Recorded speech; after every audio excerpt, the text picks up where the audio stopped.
నమస్తే అండి. నేను లక్ష్మీ శర్మని. చాలా రోజులుగా నేను ట్రావెల్ చేస్తున్నాను, అందువల్ల నేను వీడియో చేయలేకపోయాను. ఇప్పుడు మళ్ళీ వచ్చేసాను ఇక్కడికి. నేను ట్రై చేస్తూ ఉంటాను, మళ్ళీ నేను మీకు వీడియోస్ పెడుతూ ఉంటాను. మీరు చూడండి. మీకు ఏదైనా కావాలంటే ఎక్స్ట్రా కూడా చెప్తే నేను ఐ విల్ ట్రై. మళ్ళీ మీకు ఏది కావాలో అది చూసి నాకు తెలిస్తే నేను మీకు తప్పకుండా పెడతాను. మీరు ట్రై చేయండి. నేను ఇప్పుడు మీకు ఏం చెప్తున్నానంటే మెంతి కూర పచ్చడి చేయడం స్టార్ట్ చేస్తున్నాను. మెంతి కూర చాలామంది తెలిసేమో, కొంతమందికి నాకు తెలీదు. మెంతి కూర జనరల్గా ఇది దాన్ని పరోటా చేస్తారు, మెంతి పరోటా అని.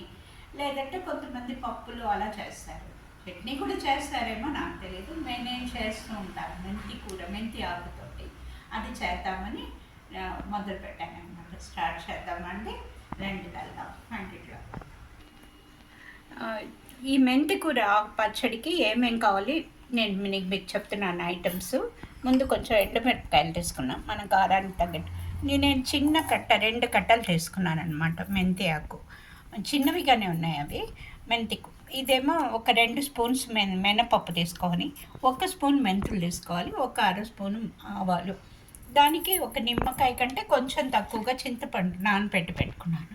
ఇంగువ, మెయిన్గా దీనికి వేయించడానికి సరిపడా నూనె, అంతేనండి. ఉప్పు, వేరే ఇంకేం అక్కర్లేదు. ఒక 2 స్పూన్స్ నూనె వేసుకుందాం. ఎండుమిరపకాయలకి వేగడానికి సరిపడా అనమాట. 2 స్పూన్స్ ఉంటుంది, వేసాను. ఇది వేగిన నూనె కాగిందండి, అందులో వేస్తున్నాను.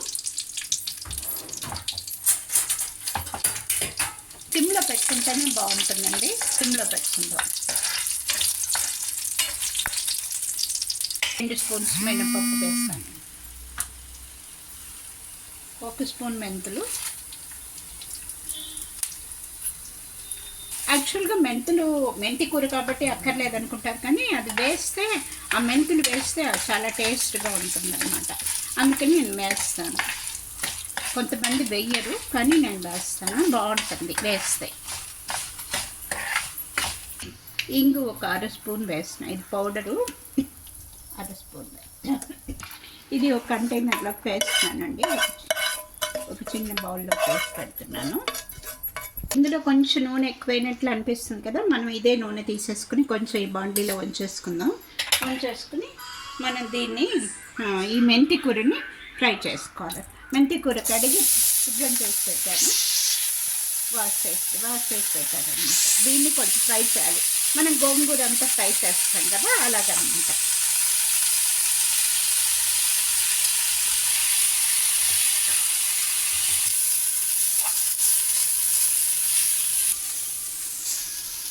ఇదిగోండి అయిపోయింది. వేయించాను కదా, అదే జస్ట్ లైక్ మన గోంగూరకి ఎలా వేయిస్తామో అలాగే వేయించుకోవాలి. బాగానే ఉంది. అయితే కడలు అవి కూడా ఉంటే పర్వాలేదు అని నేను వేసేసాను అనమాట. బాగుంటుంది, మంచిది కూడాను. మనకి మెంతులు చాలా మంచిది కదా పంటికి. మెంతి ఆకు అది చాలా చాలా మంచిది మనకి, అందుకని వేసి పెట్టేస్తానండి. అయిపోయింది. ఇది చల్లారాక మిక్సీలో వేసి చూపిస్తాను మీకు. ఇదిగోండి, ఇందులో మనం ఇందాక వేయించుకున్న మిరపకాయలు అవన్నీ ఉన్నాయి కదా, అవి ఇందులో మిక్సీలో వేసేసాను. ఇందులో పప్పు అంతా లైట్గా కొంచెం ఉంచాను అనమాట. పచ్చడి చేసి ఇది అందులో కలిపేస్తే బాగుంటుంది, నోటికి చక్కగా ఉంటుంది అనమాట. ఇది కూడా చాలా నైస్గా రుబ్బద్దండి, కొంచెం లైట్గానే రుబ్బండి. యాక్చువల్గా రోట్లో చేస్తే బాగుంటుంది, మనకి ఇప్పుడు కష్టం కదా రోట్లో అంతా చేయాలంటే. అందుకని నేను మిక్సీలో కూడా ఎలా వేయాలో నేను మీకు చూపిస్తున్నాను. ఇదికి ఉప్పు వేస్తున్నానండి. తర్వాత మీరు కావాలంటే చూసుకుని తక్కువ ఎక్కువ అయితే కలుపుకొని చూసుకుని వేసుకోవచ్చు. నేను ఇది సాల్తుందని నేను వేసాను. ఇక చింతపండు నేను నానబెట్టాను కదా, ఇది వేస్తున్నానండి.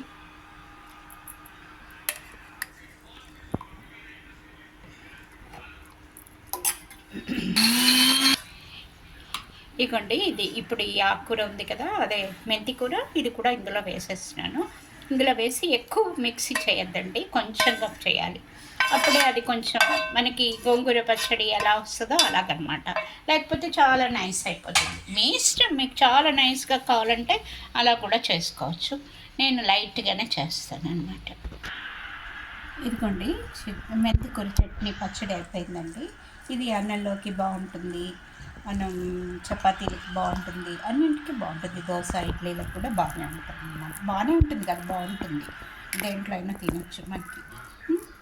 ఇది మీరు ట్రై చేయండి. మీరు ఎలా ఉందో చెప్పండి, సబ్స్క్రైబ్ చేయండి. మీకు ఏదైనా ఐటమ్స్ కావాలి అంటే నాకు కామెంట్ చేస్తే నేను మీకు చేయడానికి ట్రై చేసి మీకు పెడతాను. ఓకేనండి, థ్యాంక్ యూ.